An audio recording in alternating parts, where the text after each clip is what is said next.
যখন কৃষ্ণ জন্ম নিলেন দৈবকী উদরে, মথুরাতে দেবগণ পুষ্প বৃষ্টি করে।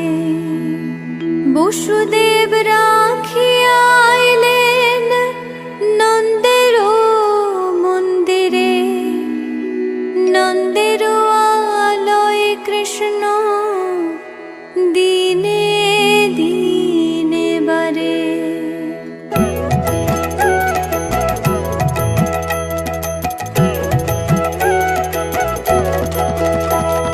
শ্রীনন্দ রাখিল নাম নন্দের নন্দন, যশোদা রাখিল নাম যদু বাছাধন, উপানন্দ নাম রাখে সুন্দর গোপাল, ব্রজ বালক নাম রাখে ঠাকুর রাখাল।